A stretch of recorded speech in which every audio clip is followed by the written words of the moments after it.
feel like I've finally come to a place in life where I realized that none of those things were going to actually make me happy. So I get to the end of, I hit a PR on a half marathon and, I run the pace I want to run, and I'm full of the greatest joy ever for 5 minutes. Detailer's Roadmap Cruise Control, where we navigate the roadways of life, business, and everything in between. Hey guys, it's Kevin Davis from the Cruise Control Podcast. I'm going to be here today with a friend of mine, Corey Carruth, and I'm super excited to have him on and tell his story. We've known each other for about 10 years. I remember we actually met MTE 2014. So we'll go through that. I'll give his bio here in just a second, which will be a brief part of his story. Hey, before I forget, go to detailersroadmap.com. We do kick-ass websites and SEO and a whole host of other things. We have so much cool stuff coming up right now with renders and wrap and tent and PPF and everything like that. It's not your average website stuff. So go check it out. Book a demo, detailersroadmap.com. Demo button is up at the top right. Corey also does CarPro, and we have a new CarPro partner page. If you're not aware, if you are a partner with different manufacturers and OEM, we actually will provide you a free page that is kind of authorized and worked through with the manufacturer. So by the time this comes out, CarPros will be launched, and we're super excited about that. So, and we can talk more about that through the podcast. So, hey, let me read Corey's bio. Corey's the founder and owner of Sky's the Limit Car Care, a company dedicated to providing high-performance car detailing products to professionals and DIY enthusiasts. With a background in architectural engineering design, new tidbit for me until I read your bio. I actually didn't know that. Super cool. And expertise in leadership, organization, and writing. Corey works to ensure that each product meets the highest standards of quality and delivers a positive customer experience. Outside of business, Corey is passionate about the outdoors, enjoying activities like running, swimming, cycling, and triathlon. I love how that sentence sounds so mundane, but we'll talk about the fact that that's not that mundane. A strong advocate for environmental conservation, Corey actively supports the Rainforest Trust in efforts to protect and restore rainforests around the globe. Above all, Corey believes in the importance of kindness towards animals, nature, and people alike. Corey, you're one of the coolest guys. You and I have not spent a ton of time together over the years, but every time, like, it's just, and obviously we follow each other on social media and go through all of that stuff. But I'm super inspired by your story, and I want you to get into your superhero backstory, as we call it on Cruise Control. But I joked with Corey before we got started that I knew Corey when he was not quite, but probably twice the man he was. I remember we went to dinner at MTE, and I distinctly remember you before dinner out there smoking a cigarette.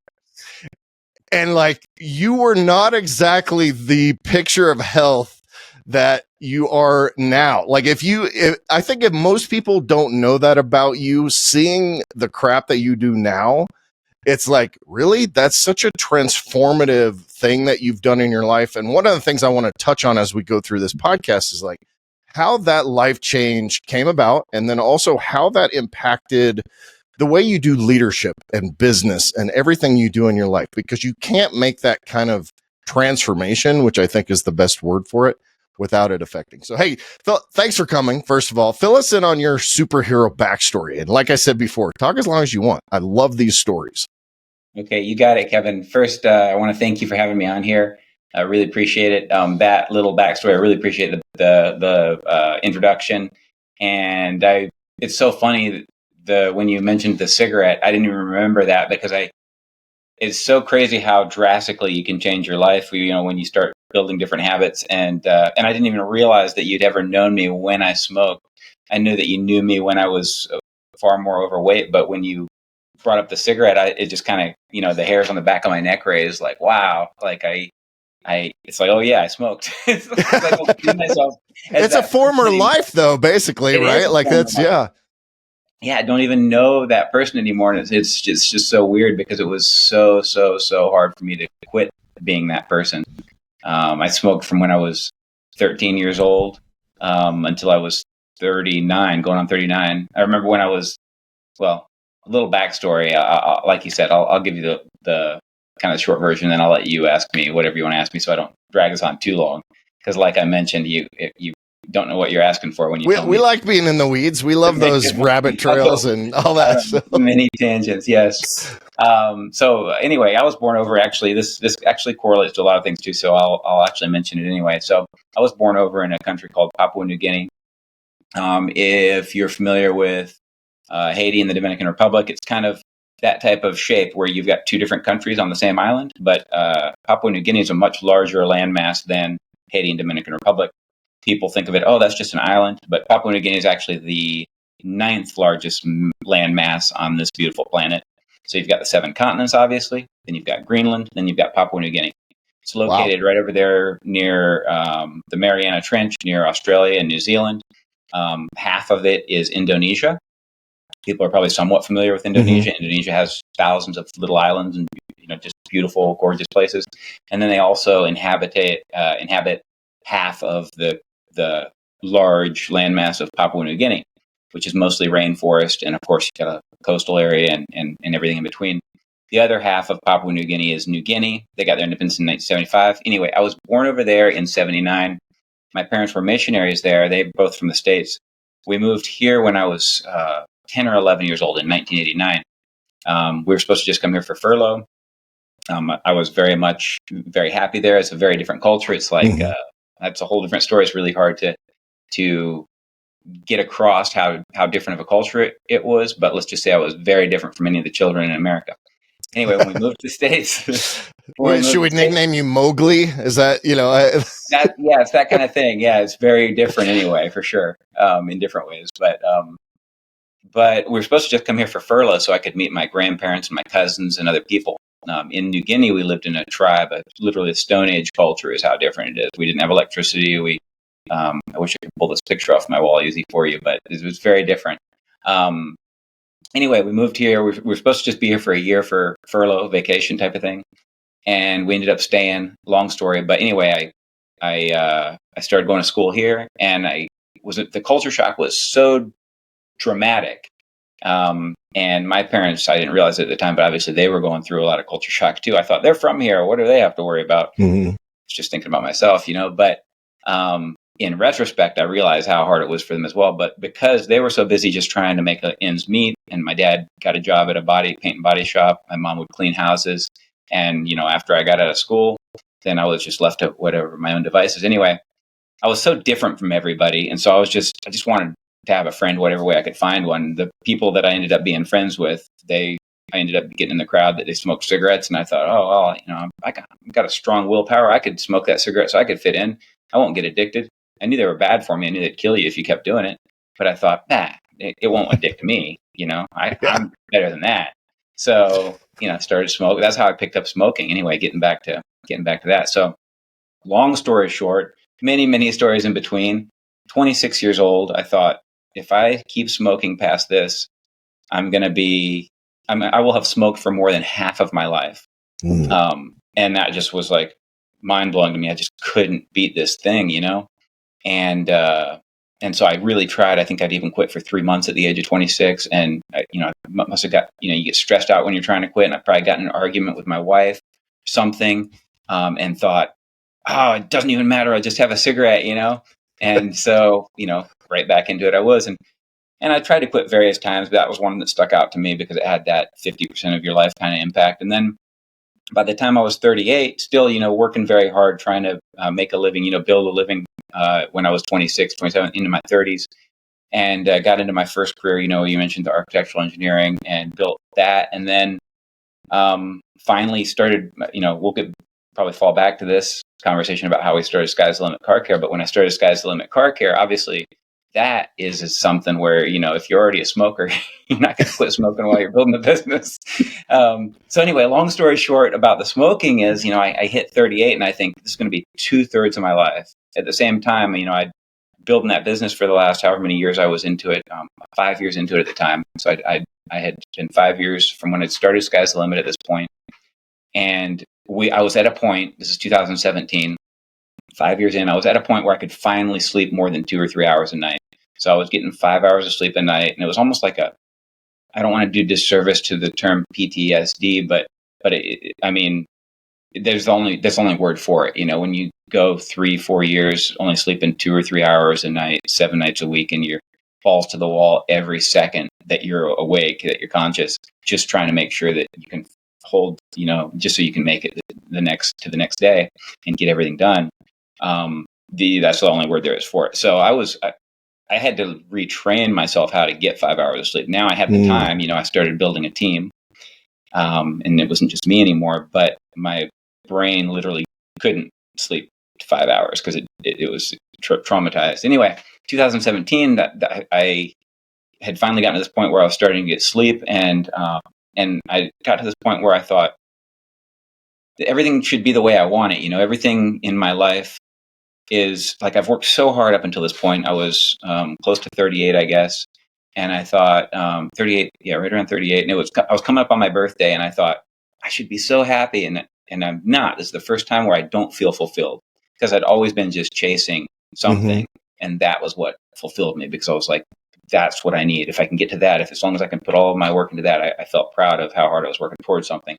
Anyway, I thought, why am I not happy? Oh, maybe if I quit cigarettes,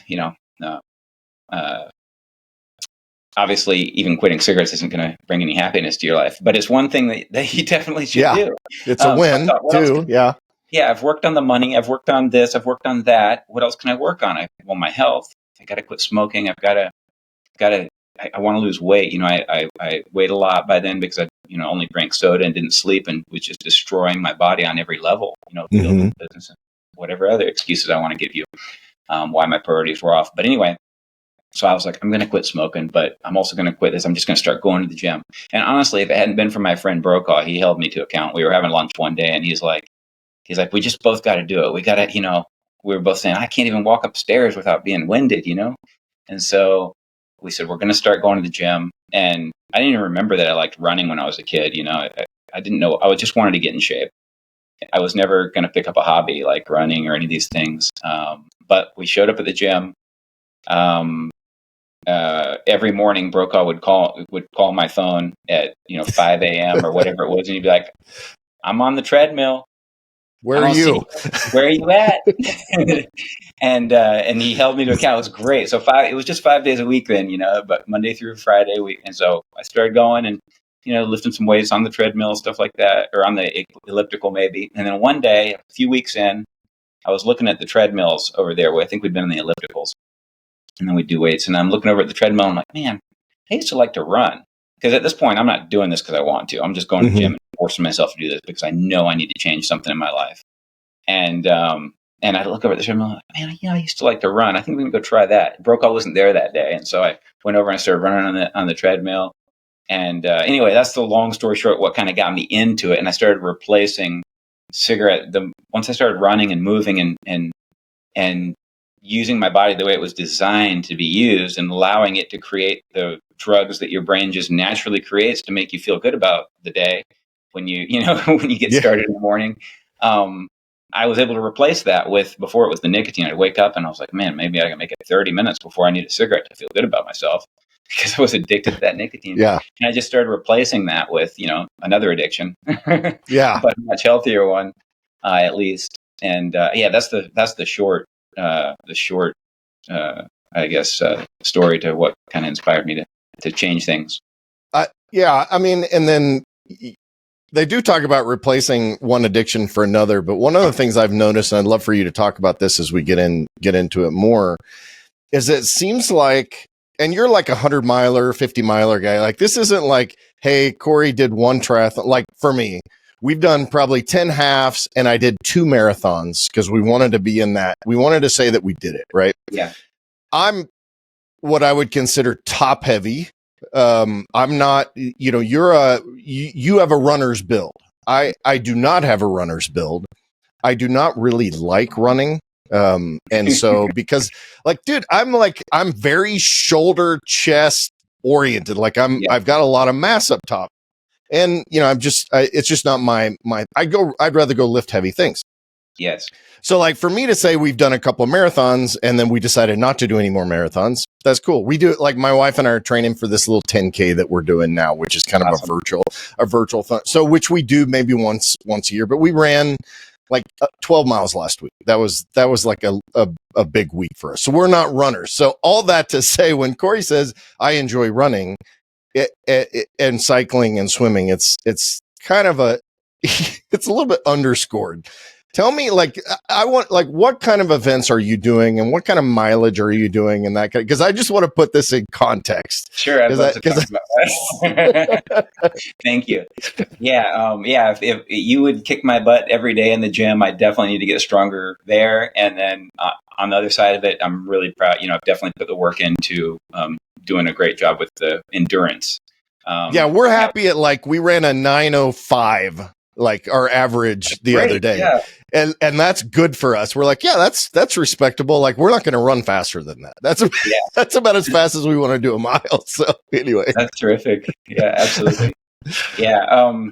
Well, yeah. So I guess I'll pick up and go through a few of the events that I've done. I mean, basically, I'll keep it shorter for you, and then you can follow up if you want me to expound on that further. But yeah, I've done a few ultra marathons, like 100-mile runs, which I didn't run 100 miles straight. I walked some of that after my legs were completely shredded at mile 70, and I had no business doing it. The first one I did, the first. When I started running, like I said, I saw that treadmill. I got on the treadmill and I started running, and I just started running a little further every day. And one day, it's funny because you see people do marathons and you see people do these things, but when you're as unfit as I was, it's mind blowing to you. Even though I guess if you think about it, people do these things, but the first time you do it, coming from such an unfit place that I was, I remember the first time I ran 5 miles straight, and I think, I was like an hour in or 50 minutes into to this run or whatever it was. This is only 6 months into, when I'd started going to the gym, but I ran 5 miles straight, and I had never stopped to walk at any point. And I got 5 miles in, and I thought, people really do this. This is really true. Of course it is. That's nothing really. But to me at the time, I was like, if I can do this, I can run as long as I want. It's like this thing went off in my head that there's no reason I can't run forever. Mm-hmm. And of course, I would learn later that wasn't true. But but I thought I could really, that's what occurred to me is like, why would you ever have to stop? So I got obsessed with the idea, like, wow, how far can I run? So I signed up for a half marathon, just kind of out of the blue.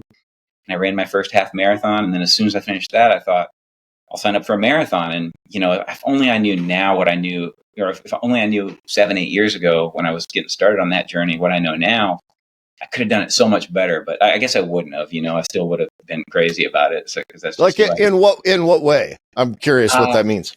So, as soon as I finished the half marathon, I signed up for a full. Before I'd even done the full marathon, I signed up for a 100-miler.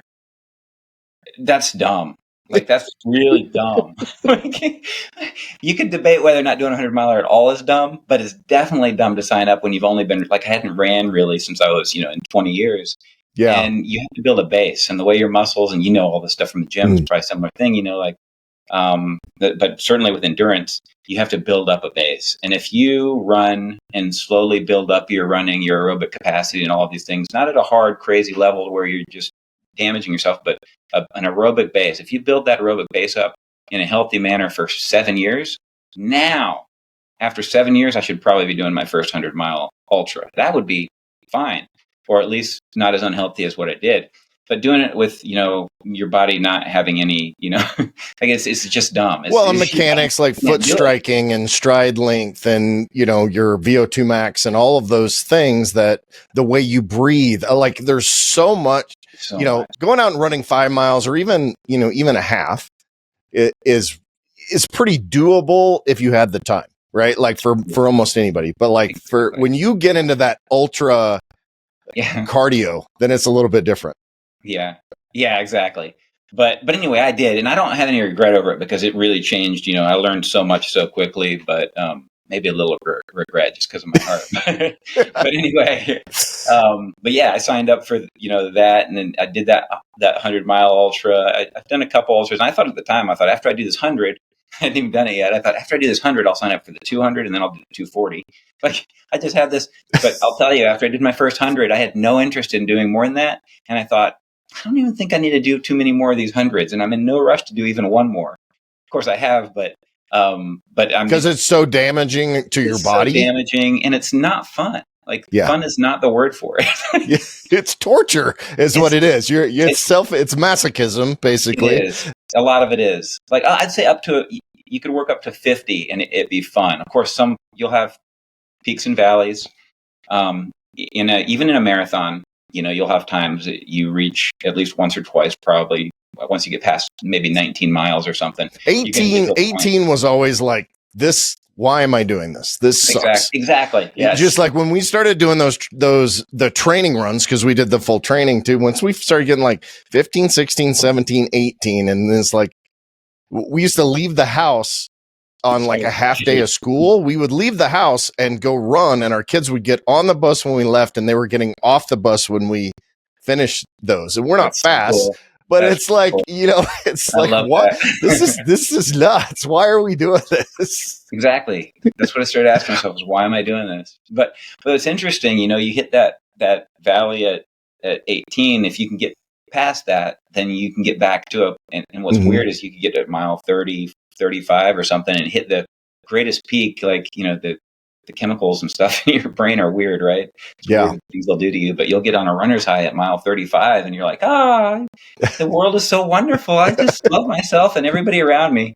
And then, 3 miles later, you're in that same spot again, right? Your brain's probably starved of calories at that point too. But anyway, I've done some things like that. I obviously ran too much too soon and I got some foot injuries, but I was so focused on getting healthy and at the time I thought I could just keep becoming stronger and stronger. I didn't realize there was a point that you would make yourself weaker if you went too hard. And so I thought, well, if I can't run, then I'll get a bike. I'll start biking until my foot heals, because I'm not going to not burn calories today, and I'm not going to not do this today.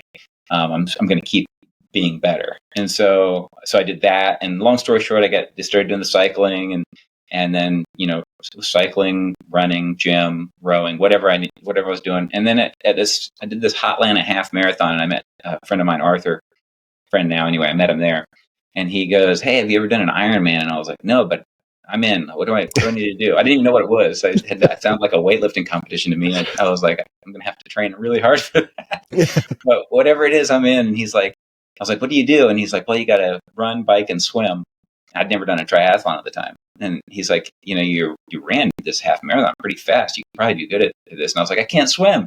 And he's like, "You bike?" I was like, "Yeah." And he's like, "Well, you can make it through the swim. It's not that long." So I started looking into it a little bit, and just the name kind of stuck with me. And I saw one of those Ironman videos, and I was like, Ironman, that sounds so cool. I would love to do this.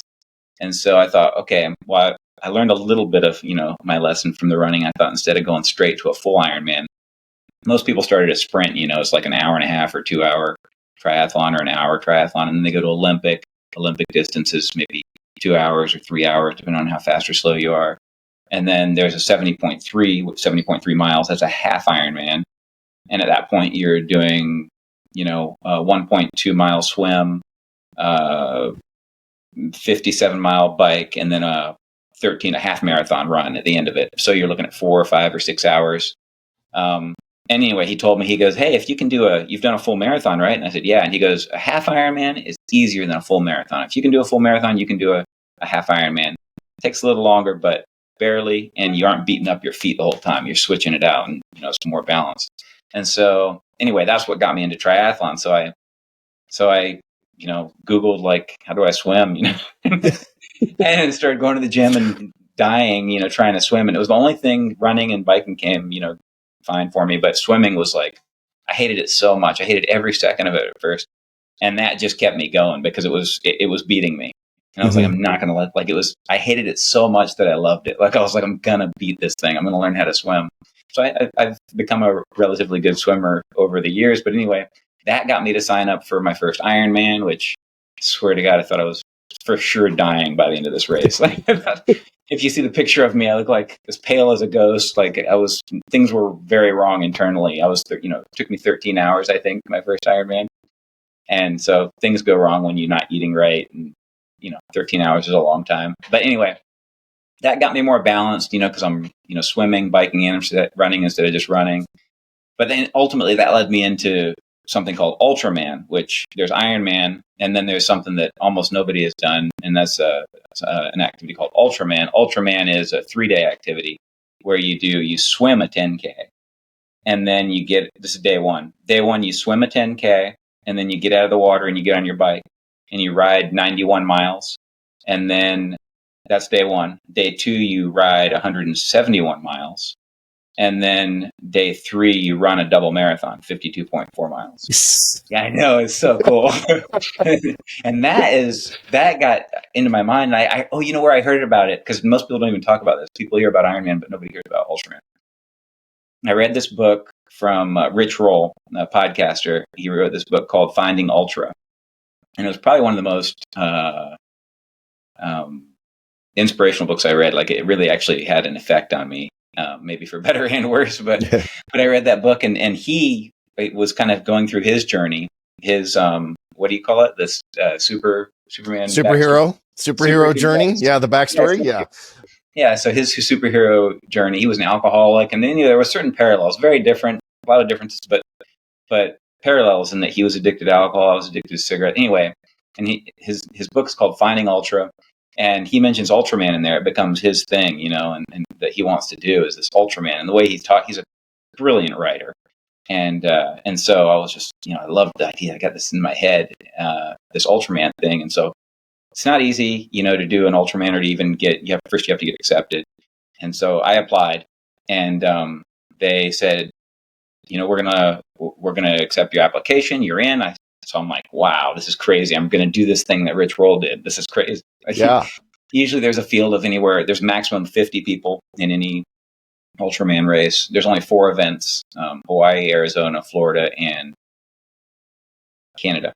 And so I'm right here in Florida. So I signed up for Ultraman Florida, and then COVID came. And so like a month before we were going to do it, I'd been training, I was really ready to do it. And then a few months before the actual race day, actually, they said, hey, we're canceling Ultraman Florida. This is what led me to find Rainforest Trust, the charity that you mentioned. Because I thought before that, I would try to raise money for St. Jude's if I was doing something here and there. I would, I'm awful I'm not a salesman, but I would try to raise money for something good, make it for something more than just my own egotistical, whatever, You're right. Yeah, make it worth something more than just one person. But I was looking for something, and I found this Rainforest Trust, and they're this brilliant organization. They're 100% nonprofit. Even the people that work there don't take any money from any of the charities that are given. Any of the money that we give, they don't take any of it. They've already been set up. It's called Rainforest Trust for a reason. They've already been set up from many very gracious benefactors in the past, people that have left money to them they're set for, the funds are covered for their staff. And so every penny is going to it, and they rank like 100% on Charity Star Navigator. Like, they're very transparent, brilliant organization. Anyway, because I love animals and I love the earth, life, the only little place that we know in all of the universe that we know and can see there's actually beauty in life. Because I love those things. I thought this is great. So I'm gonna raise money for this. Nobody can tell me what I can do. Just because they are canceling that race doesn't mean I can't still do Ultraman. So I changed the name. I made my own course. I said, I'm going to do it by myself. In Ultraman, you do have a crew that can follow you in the van and give you food and stuff. But what I said is I'll just do it by myself, self-supported. And I'll make my own course, and I'll try to raise money for the Rainforest Trust. So I called it Rainforest Race for the Rainforest. And so that was the first quote unquote Ultraman that I did. And then ultimately they deferred me. So I did it then, but then when COVID was over, I ended up doing the real thing with other people, which was even way more fun, because by day 3, when you're by yourself and oh man, that's a lot of mental gymnastics along with the physical ones. Yeah. Yeah. So anyways, I got off on tangents, but that's the stuff that I do. I love that. Now, have you seen the movie King Arthur? And I think it was a book. It's a Mark Wahlberg. So yeah. It's first of all, dog movies make me cry every time, and that one was no exception. What now? Is that a race? So explain what that race is, because it's a different. It's kind of a different thing. Level. Yeah, that's an adventure race. Okay, adventure racing. that is, you have to have navigational skills as well, which I've flirted with the idea of doing something like that as well. But I definitely would have to develop my navigational skills. This episode is brought to you by Detailer's Roadmap. Hey, spoiler alert, that's us. We all know you need a kick-ass website in order to be successful with your business. The good news is, at Detailer's Roadmap, kick-ass websites, that's kind of what we do. With the latest performance, designs, and SEO strategies, Detailer's Roadmap is your one-stop shop to be successful on the web. And don't forget, we have the best support team in the industry. Whether you're an existing partner looking to improve your lead generation or you need a brand new website, Detailer's Roadmap is here to help you be successful on the web. So go to detailersroadmap.com/success and get started today. That's detailersroadmap.com/SUCCESS. Basically, they give you, with adventure racing like King Arthur, they say, okay, you're here and you need to get here. And, it might take 7 days if it's a really long one. But there's checkpoints. You have to get from here to here. But it's not like a marathon or an Ironman where you have to follow a certain course. Basically, you can get from here, point A to point B to point C. Okay, first of all, let's get from point A to point B. From point A to point B, there might be a cliff in between you. You can climb down the cliff and risk dying, or you can go around and take the longer way, but the slower way. And when you get to point B, maybe they've got kayaks for you to help you get to this. But it's basically like that. It could be basically anything. It's just, here's where you need to get to, here's where you're coming from, and here's the tools that you'll have in certain places, and the rest is up to you. You putting that on your list? I have a friend that does that manages that. Not a close friend, but somebody that I know that is like, actually for past, I think it was for my birthday. He said, "All right, your birthday gift is, I'm gonna let you do one of my races." And I was like, "Yeah." And my wife was like, "Don't encourage him. No, not that thing." And I'm in no hurry. I'm so I've got my hands full with trying to advance at the types of races that I'm already doing. That, but maybe someday, I won't rule it out. I'm definitely kind of in my mind. I'm thinking about the English Channel. That's kind of that keeps coming back into my mind. I really kind of want to go swim the English Channel. There's things like that are in my mind. But I had kind of an interesting thing happen to me with Ultraman. Was like, that was his thing. And once I did it, the second time I did it, I was like, I don't know what more I could really do. You know what I mean? Like, I know I could do more, but I guess I don't need to prove anything to myself anymore, for sure.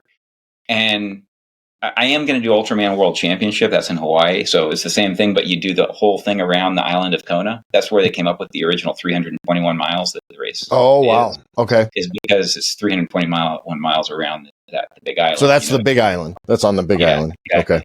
Yeah, so I'm going to do that. I'm in no rush, but I'm thinking maybe 2026. But there's a lot of cool things out there, but I'm not, for the longest time, I was always chasing something, and it was like I needed to have that next thing to make myself happy.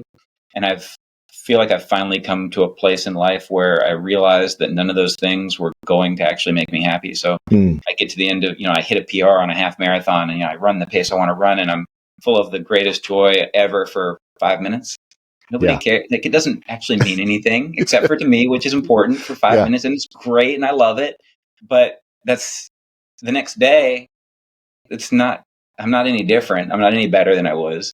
Like, so anyway, I'm finally at a place where I'm content with myself without having to do something to make myself feel like I'm worthy of something, Yeah. And so I feel like that addiction, I'm just in a better place. I kind of forced into that place when I had that heart issue happen to me during Ironman Arizona. It kind of forced me into that place to reassess and realize this is an addiction that is becoming unhealthy. You're doing things that to a level that are not good for you. Could kill you faster than smoking. so those things, those things kind of have just kind of made me reassess how I want to do things, and that I can't just get stronger every day. It's the yin and the yang. You have to have rest. You have to have recovery. You're never getting stronger while you're doing an activity. You get stronger after you stop doing the activity, and you rest and recover and let your body get stronger. And so, I'm just in a better place with that kind of stuff, and no rush to do anything. But How old are you? Think about consider anything. 45. Okay. So the one thing I want to point out to people that are listening to this is that there are guys that are in their 40s, and I just turned 52 like 4 or 5 days ago. Oh, happy There. birthday. Thank you. I was actually in Orlando at the time, so it was like a Oh, I week ago. said happy birthday to you on Facebook. That's Yeah, right. you did. Yeah, you did. I was in your neck of the woods. But there are people that are in their late 30s, early 40s that can't imagine like their thing is, hey, I want to be able to walk my daughter down the aisle, right? Like they're kind of thinking that way. And I love that you said, I don't really know what my plan is. I may want to do this 321, right? Yeah. 321-mile race 2 years from now or a year and a half from now. And I just want to point out the dichotomy of how most people are living their lives and thinking about their lives when they're in their when they're 45 years old versus like you have I mean, obviously we never know how much time we have and all that kind of stuff, but you have such a confidence in your physicality that you can say, I want to do this 321-mile race, but I'm not going to do it for a year and a half, right? Like I just think that's super cool that you're able to do that. Like I talk about, and my buddy talks about, like, I want to live to be 120, you know, and I think that that's possible. And I want to be healthy and fit. And I always joke and say, I'll drop dead or something will fall on me or I'll fall off something because I do stupid things. Yeah. But like, I want to be fit through my 80s, 90s, and into my hundreds. I've got great genetics, thankfully, from my grandparents and stuff. But I just want people to hear that this physical transformation and what you do with your body, and you don't need to go out and run 100-mile races in 321. It's not even right. That becomes the other side of the coin. Mm-hmm. But like, I'd love for you to talk about like the difference it's made in your life and like your relationships and those kind of things. And like and I do want to we'll tie this back into business, obviously, but I just want to get that sense, because this is something I'm very passionate about. It's like, I want to be as fit and healthy as I can until I drop dead. Like that's the goal, right? Yeah, absolutely. Yeah. Thank you for helping steer me a little bit. Cause that's such a great point. That's the most important thing. Like the fitness part is great, but it's really each one of our realities is really just inside our own head, right? I mean, it's our own perception, and how I looked or felt on, as far as my body goes, all is going to have an effect on that. And so that's the biggest thing, is not that the most important thing, and it's all related. So I wish I could say this in the way that would really get the message across the way that I want to, but let me try. If I'm only worried about my, what I can do and that I can run this race or do this or that, like, that's all fun and good, but that's not what has been the most important thing to me. Like, what has really come of it for me is my confidence, the fact that I feel good about myself because my body is running correctly, my brain is running correctly. All of those things are working in unison. And so now when I wake up, I have a better attitude. I don't, I don't get frustrated as easily.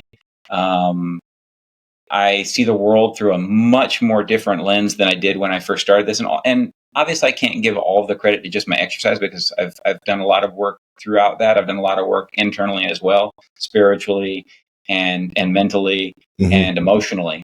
But so it's all kind of the same journey at the same time. But that's something that I would say, that while you're trying to improve yourself in a physical way, that be aware that that no matter how much you're able to go lift in the gym to make yourself feel like a big man, or no matter how fast you can run and now you're a winner, like, none of those things are actually true if you don't work on the inside stuff. So as you're going through those things, and you're like whatever age you are, and you're like, man, I have a hard time getting around this car without without passing out. I'm out of breath. Because I'm staying up all night working and not eating the right things and slamming another energy drink and all these things. Like, you've got to change your habits so that you can feel a lot better about yourself up here, and so that you can have a much better influence on the people around you. So you can be a better husband, a better father, a better team member, with your friends, with people you work with, all of those things. And for me, that's exactly what I've experienced. Like the difference from me now, compared to 8 years ago, it's not just physical. Like that's what you see is physical. It's like two very, very different people, but I don't feel like the same person. I feel completely different. Well, you have a different countenance, like I could see like you have and I can even see this on social media where you have a piece about you that I think is super cool, right? Like it's that, and that's peace comes in confidence and gratitude and thankfulness and those kind of things, obviously. But it's almost this confidence in yourself that you are on the path that you believe you're supposed to be on, right? Like that's that, and I can sense that, and I just think it's super cool to watch your journey, and we didn't know each other well in 2014, but you're definitely not the same guy, and I honestly have like I don't know, I think we're like even at like a Chili's or something, but I can Chili. I could replay it in my mind, and I don't know why it strikes, because maybe like we were at the table and like you were outside or something, but I don't, but that's such I was so ashamed of being a smoker. I hated that about myself. I would always try to be upwind, downwind, or whichever way it is to where the smoke would blow away from me, because I knew it made you stink, and I hated so much. That was the thing I hated the most about myself. It makes such a difference to make that change and change those things. If you hate something about yourself that much, then you got to change. Yeah. And it's not necessarily like, it's not even a it can be self-hatred, right? A little bit, but it really is something like, it's recognizing that you're not living up to the potential that you've been given. Cause like, especially physicality, like first of all, I have seen people that are so grossly unhealthy, and honestly, I'm almost in awe at our body's ability to maintain life with people that are, and to change. Yeah. And then to transform from there. Like our body is such a miracle. Like it's a crazy tool that we can use, but but we have such potential in it. And I think that self-deprecation and hatred comes a little bit from like, I'm clearly not living up to the potential that I've been given. Right. Yeah. So for sure. Yeah, it's so true. Life is so magical and special and unique. And that's exactly it. And it's just heartbreaking. In fact, one of the things that pushed me and kind of got in my head, we were actually at a Verge event. Maybe it was after I first met you. It was in 2016, maybe. It was probably a year before I actually started really making differences. And I was at a Verge event, and it was kind of similar thing to what you just talked about at Chili's. Like we were just eating dinner, and I was like, I got to step outside and have this cigarette. And me and like the 2 or 3 other smokers, we went out there and we were having a cigarette. And my friend Mo Mystery from Glistening Perfection over there in California, you probably know him. He walked out there, and he's like, and we're very good friends. And he walked out there, and somebody I've always admired. And he looks over at me and he goes, I didn't know you smoked. And I was like, I know, dude, I don't want you to know I smoke. Like, I know. He's like, I thought you were smarter than that. And none of that really meant, like, that's not what really stuck in my head. It was the next thing that he said. He goes, man, you got to quit. He's like, everybody here really wants you to be around a long time. Like, he was like so sincere, and the emotion, the sincerity in his voice, I was like, yeah, like that makes so much sense. Like it was just so weird having somebody else feel so like emotionally affected by the fact that they cared enough about me and so it just really stuck in my head that, wow, this is really awful. And that was one of the first things that really stuck in my head, that I was like, I've got to make a change, I love that. I mean, and what's funny is I just posted on Facebook this morning that I asked the question, who's guiding you in 2025? And then I talked about coaches and mentors, right? So like every successful person I know, has a coach or a mentor in some capacity. I'm sure that you've done running coaches and swimming coaches and cycling coaches and all that along the way. But like I have two. I have one that's more mentor-like, and one that's more like, hey, this is like, here's the problem. This is how you fix it. Yeah. But and I posted all these different friends of mine that I know are coaches.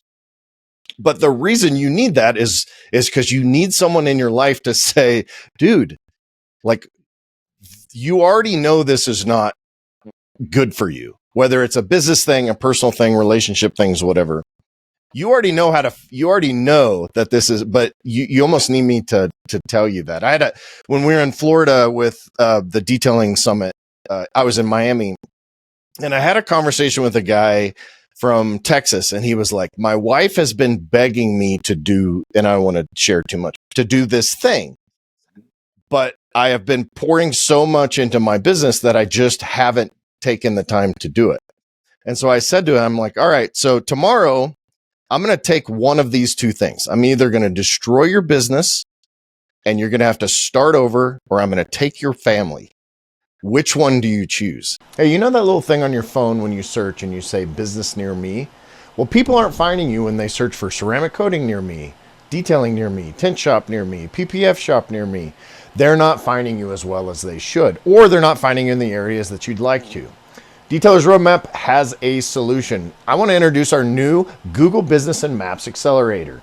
We have got this great new program that not only gives you an opportunity to do some search engine optimization, SEO, but in a very specific way that is designed to be map friendly, Google business friendly, and in order to get you more leads in areas that you're currently in and areas that you also want to target that may be slightly out of your own area.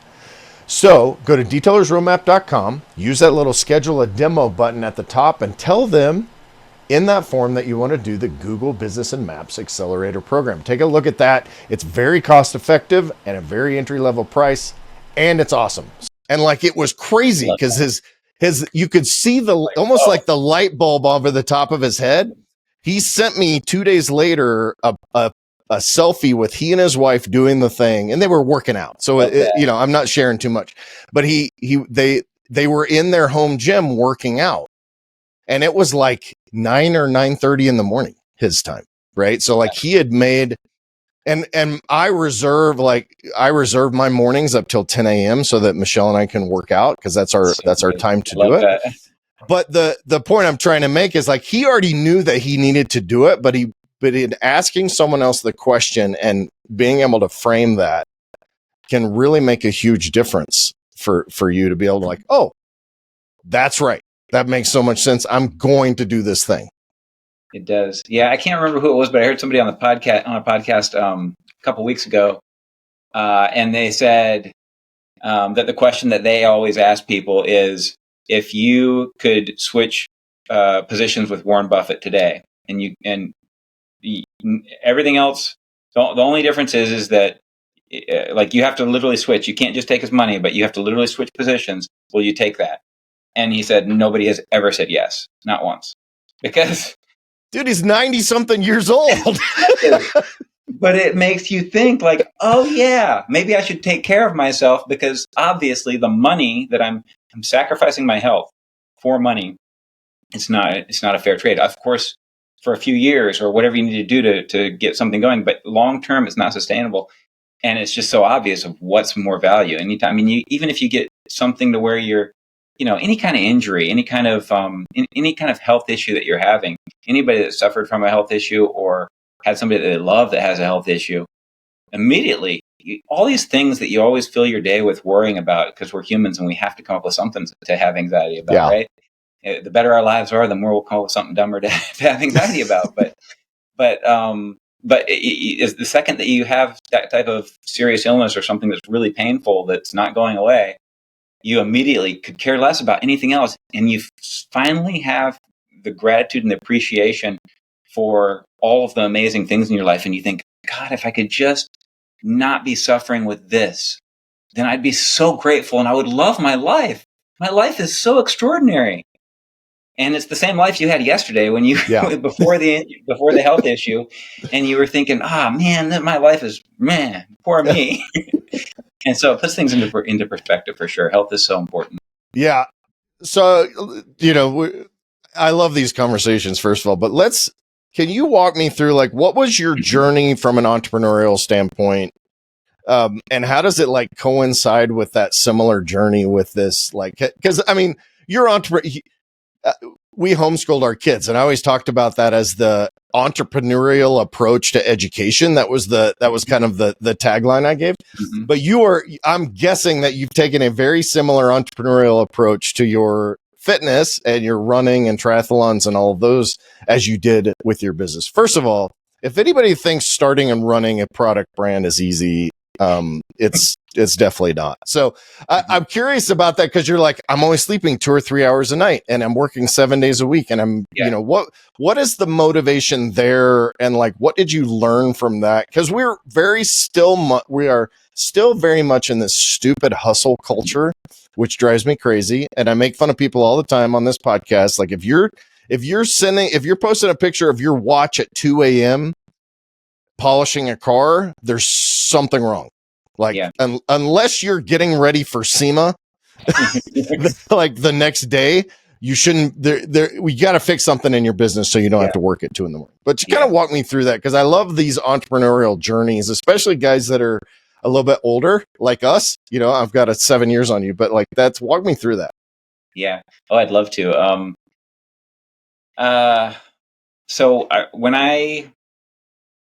When I first, let's see, where do I want to back this up to? Basically, when I was in high school, fast forward to the crowd that I was hanging out with, whatever, high school culture shock, whatever that is, things went downhill for me around high school. But long story short, I ended up going to technical school, getting a computer-aided drafting degree, and that was really where I kind of turned my life around. The first time. And while I was doing that, I would sweep parking lots. The parking lot sweepers that have the broom and the. Oh, I love that thing. I'm basically like the trash guy that pulls up all the stuff. I love that job, but that's what I did at night so that I could go to school, kind of put myself through school while I was supporting myself and my wife, and so I did good there. I got that was a whole different story, a whole nother life. But I really had to work hard to make it through that too, because I didn't have any student support or any what would you call it, a scholarship, any kind of this thing. I had to pay my way through everything, and so that was quite a journey. I finally built this. I was able to get this degree. I got a good job in the field, and I started building my career from 2000 to 2010. And I had a good career at the time. I thought, man, to me, it was, a lot of money. I'd always worried a lot about money, about just paying my bills. And so when I was able to finally get to this part where I didn't really have to worry about paying my bills, certainly maybe I wasn't putting much money away, except for on my little side job where I did some consulting design work. Anyway, long story short, 2010 rolled around. The company I worked for got purchased by larger and larger businesses. What I did mattered less and less. There was too many checks and balances. I didn't wake up at 3 a.m. anymore going, oh man, I better make sure this happens. It just wasn't as challenging. There was other things to catch mistakes. And so what I did, it just didn't matter as much anymore. And that's what got me into detailing. I bought this car. It was the first new car that I ever bought. It was called a Saturn Sky. That's why there's a sky, and the name Sky's the Limit car. Oh, nice. Those cars are cool. The guy up the road has one. And they're not so cool. They're pretty rare. You don't see them at all here. It's a little convertible, right? It looks like, to me, it's got this shape of like a 70s Corvette, because it's got a really long hood and then kind of you sit back a little bit. Anyway. Yeah, they only made like 35,000 of them in the biggest year, and that was just before Saturn went. 2008, the housing crisis and everything, or the banking, which one of the crises. Yeah. Anyways, everything crashed. Banking, then housing. Yeah. Yes, exactly. Banking and then housing. You're right. And so they killed Saturn and killed Pontiac. Crazy. But anyway, I bought that Saturn Sky, and I didn't even know how to wash cars at the time. So I thought, I'm going to learn. I got to take care of this car, And so I got into that, and because at work wasn't so fulfilling for me anymore. I'd been in my career for a while now, and it just wasn't as fulfilling for me. I made good money, but I didn't want to stay late anymore. I worked my 40 hours. I did a great job, and it wasn't fun for me. It was just like, it's fine. It's, whatever.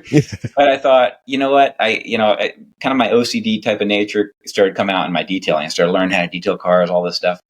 And people would always tell me, like, you should sell us car care products. You're always giving us advice on how to do this stuff. You should sell it. And I thought, maybe that'd be kind of cool to do it on the side. And so that's number one, as far as things that I've learned. For me, maybe not for everybody, but in fact, it's the exact opposite of the advice everybody else always gives. But for me, I'm not so sure that it's great to have your hobby be the source of your income. To me, it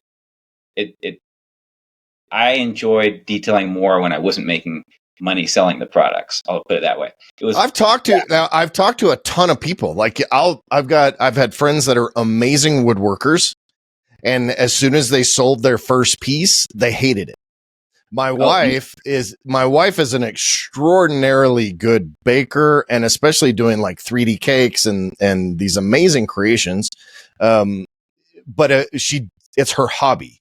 Like I do work so that she can afford her hobby, but like because she has done a couple of wedding cakes for people, and it was an absolutely miserable experience because it's a whole different thing when you are exchanging money for that, right?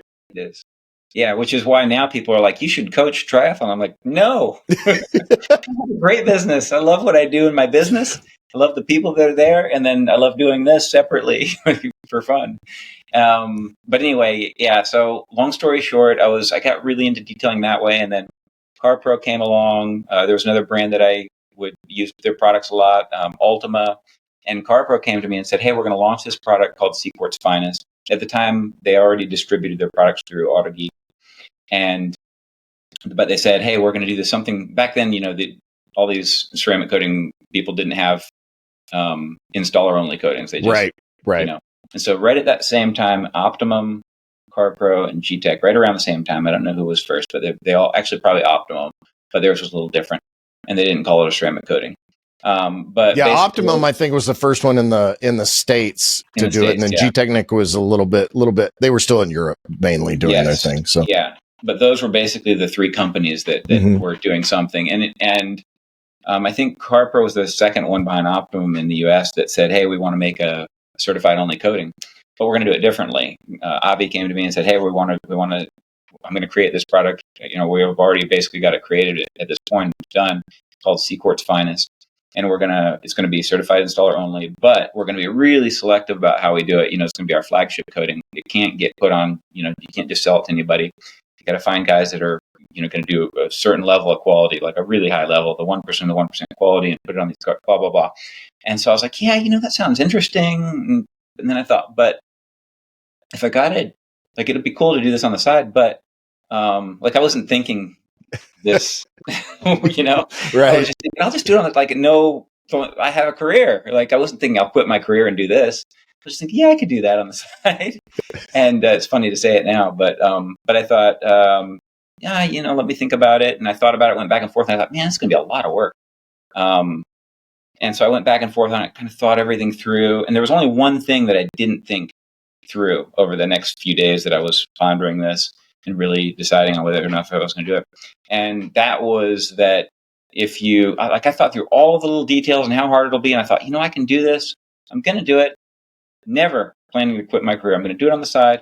But it's going to be kind of rough because I only can sell this this product to only a few people. How am I going to make a lot of money? Is it going to be worth that much work? Because everybody's still going to want to buy these other products. Why would they come to me for anything? And so ultimately I said, well, I got to sell all the CarPro products and distribute them. There's got to be more than just this one thing. I'm not going to make money selling that product to a handful of people. And so ultimately I did that, and I brought in Ultima as well. But the point being, the one thing that I didn't think of was I always throughout my life, and this goes back to what you were relating it with running and stuff. Whenever I kind of get into something, if I'm going to be involved in something, I want to do it to the very best of my ability. I don't want to just do it halfway. Like I love that saying, how you do anything is how you do everything. Right. And I really have lived that for the most part. There's always, a few things, but I love that. And I didn't think about that when I was thinking I'll do this on the side, because I knew I was going to do everything I could for every customer I ever had. I know my work ethic. That was the one thing when I had no confidence in anything else in my life. I had confidence in my work ethic. I knew I could outwork anybody. And so it just never dawned on me that it can't just be on the side. If you do that, if you do your very best to treat people fairly, if you do your very best to work as hard as you can to do the right thing for each person you interact with every day, that thing is going to grow. You can't do it on the side. It's going to take over your life until you build a team, but I didn't think through any of that, So ultimately I said yes. I said, okay, I'll do the C Course Finance thing. This is going to be great over the next 3, 4, 5 months. I don't remember how many months it was, but March, April, May, June, it probably almost half a year. I got my LLC. I created Sky's the Limit Car Care. I started learning about this and that. I figured out, and I love the best thing about creating your own business for me anyway, is all the things you learn along the way. Because none of it, in my case, I knew none of this stuff. And so it was literally just learning. So every day you have a new puzzle and a new thing. And so I just, built the thing over the course of however many months. All the money that I had saved $17,000 at the time from the consulting work that I'd been doing at night when I worked my career job. Then I'd come home, spend some time with my wife, and then I'd get on the computer and start working, doing consulting work and trying to save some money, put some money on the principal of the houses that crashed on us. Yeah, right. Yeah. And luckily. And so I just put all of that into my first order. My order comes, and all these people told me, yeah, you got to sell this product, man. We're going to come buy from you. All my friends, everything. And so it went online. I turned my website on. I'm online. I've got the products. This is going to be great. But nobody bought anything. Oh, crickets. No orders. I was like, oh, yeah. You think once you have a store, a lot of people probably think this is like once you create a store and put something online, just by the sheer number of billions of people that can do it, at least one person will. But no, that's not how it works. Mm-hmm. Not even one person is going to buy anything from you because they already can buy it from somewhere else. Like you've got to, and now with Google and the power they have, you've got to get to that top page. There's a million things you're going to have to do first. And number one is work really, really hard night and day for no money because there's no orders coming in. So even from the start, even though I wasn't getting any orders, I was working crazy hours. Like I said, I'd work my 40 hours at work and every other hour. And I mean, every other hour was into my business, like when I'd come home from work, I'd be, on forums and on eventually Facebook and all these places, just helping people and hoping that they might say, hey, can I get that from you? But instead it was, wow, thank you so much for the advice. I'll go buy that at AutoGeek. Yeah. Why not? AutoGeek carried, Bob McKee should send you a Christmas gift every year. Yeah, Bob McKee doesn't own AutoGeek anymore, but during that time he did. yeah, most certainly he did.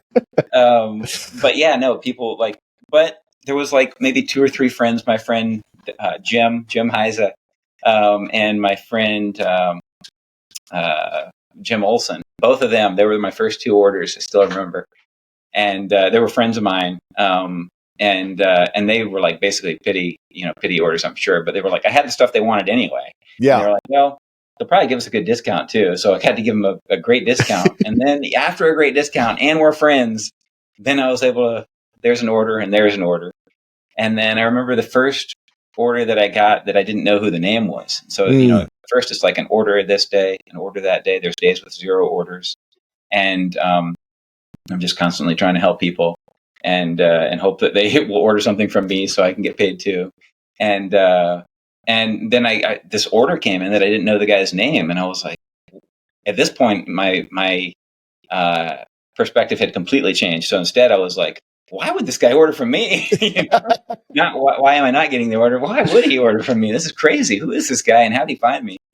And then it's slowly, just over time, that's how it was. Just working, just putting in every. So going back to the question, what you said, what lessons would I take from this? I am stubborn, and I'm also very risk adverse. I'm very conservative minded with things, and so I wasn't going to quit my job. I had medical, I had 401k, I was making a decent salary. For me, it was a very good salary, and so I certainly wasn't going to quit that and be like, I'm all in. I have full confidence my business is going to make it. I didn't have that confidence that it would replace my income. I just had confidence that I wasn't going to quit, and it was small. I was just looking at the next day, and I was never going to quit, but I just didn't know.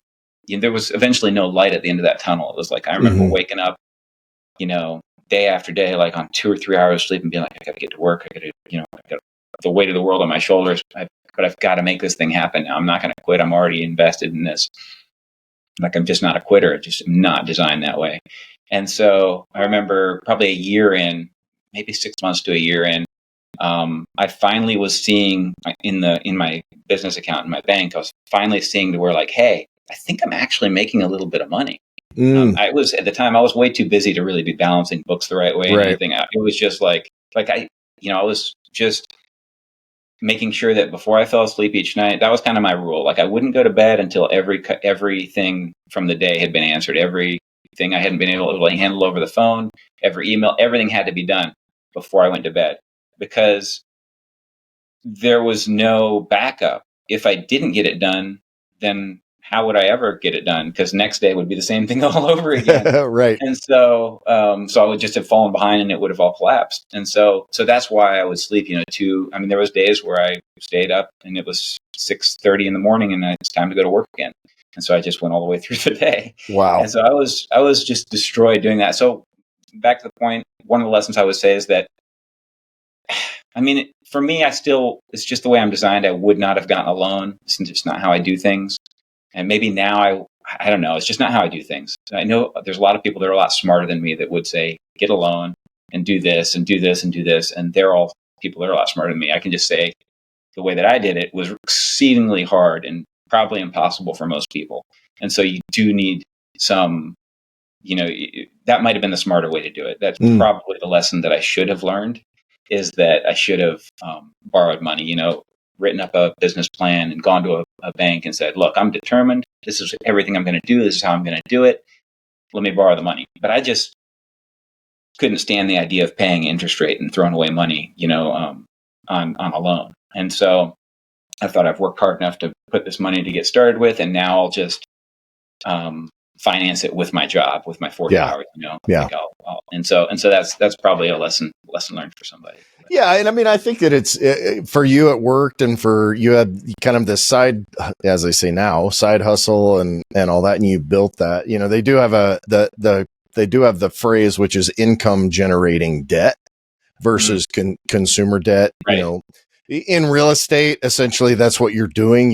You've got couple $1 million worth of mortgages that you're paying, but you're also, getting, and that's typically a phrase they use in real estate development and, real estate investing and all that. And it kind of depends on what your risk, how you feel about risk and how your spouse feels about risk and, all of that stuff. And so, but there's not any one right or wrong way, but clearly you're a good demonstration that it actually can work that way. Right. Yeah. And to have that in, talk to me about, like, where is CarPro now? Where is Sky's the Limit now? Like what's going on with that stuff? Tell me about Verge. Sure. And like, one of the things that we're talking about that I talked about in the intro was that you have enough installers now that we're building this page out for them that they can add to their websites, which is super cool. Yeah, I'm so excited. Just talk to me about like what's going on with all that stuff. Sure. Yeah. So just quick fast forward, like 2017, Alexandra came on board. I think Alexandra now too. You've met her, and she's phenomenal. And we just built the team from there. I finally learned that was the most important lesson that I definitely did learn, was you have to have faith in people, and you can't hold them all to your own standard of how hard you're going to work. I'm still learning that. It's very hard. Yeah. But you have to accept that they're going to do things better than you in some way. Like you just have to have that team around you. And so that's really what I live for now with my business. Like I even more than any of the detailing products, any of that stuff, it's really about the people here around me and the customers that we deal with every day. Like I just love the people and love the effect that we're able to have in their lives. And they've made it to where I can sleep as many hours as I want every night. So I'm in a much better place. Fast forward however many years. It's wonderful to have that freedom that I have, because I've entrusted other people, and in turn, I'm able to support their lives and do a lot for them as well. And we're able to all support each other. So we have got a great team here. There's like 10 of us. It's relatively small team here at Sky's the Limit Car Care. As far as CarPro, it's been, since 2010 when they started. Now we're 14 years in, 12 years into Sky's the Limit. It's been a steady growth. Certainly the last couple of years with everything, it's, obviously with COVID and everything, it's kind of like a plateau and weird. Yeah. The industry's kind of weird. So it's not as much as it was up until a couple of years ago, but still CarPros it always seems to just continue on the rise. It's kind of hit that critical mass, probably back in 2015, 16, 17, probably 2017 for sure. So CarPro's been doing really great. The installers are doing real well. We've got a really great group of installers. That's what we do with the Verge event. Once a year, all of our C Corp's finest, C Corp's certified installers, we get together and just we have presentations and stuff like that we do with each other. Some stuff with last year I brought we had one that was one presentation. My friend Cavill, his uncle did a meditation class with us, and then my friend Amber that I run with, she's a doctor at Advent Health. She's like the chief wellness officer there, and oncology expert, just a brilliant woman.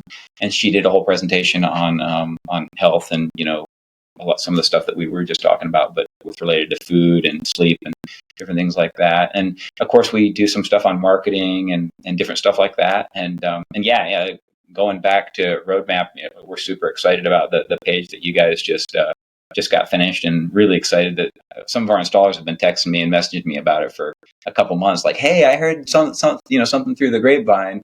Like, when are you guys going to get done with that? So we're super stoked about that. You guys were great to work with, and I'm super grateful. Yeah, it's really good for us because it gives us an opportunity to, because one of my roles is strategic partnerships, and so like it gives us an opportunity to have our customer partners, and then also within the industry and with those installers to be able to like say, oh, okay, Mr. OEM, let's provide the right information to give out from the consumer level on this website, and then just be able to offer it to anybody that has a Roadmap website. So that's been super cool. And we hope maybe we can participate in Verge this year. We'll talk about that and see if we can. Yes, we need to talk about that. Yeah, cool. get that going, and hopefully Roadmap will be involved in that. But dude, I'm super excited. How where do people find out more about you and get connected and watch everything that's going on? Talk about CarPro and Sky's the Limit and everything else.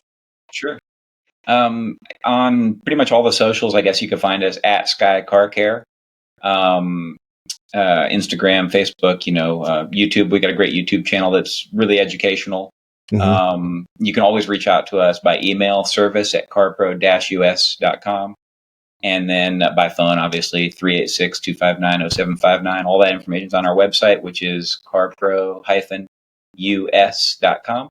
And that should give them everything they need. I can't thank you enough for having me on again, Kevin. Dude, this has been awesome. I love these conversations, and I love when they deviate a little bit from the typical conversation, because I think your story is super inspiring. And I think so many of the small business owners and entrepreneurs that are listening to this, I hope you made it this far for sure. But if you did, go back and listen to some of these things. No, that they'll come back and listen, but go back and listen to these sections and just absorb kind of this transformational story that has happened that I think puts business, into perspective. I love that. Awesome. Thank you so much. All right, man. Have a great day. Okay. You too, Kevin. Head over to detailersroadmap.com and get your one-stop success solution today.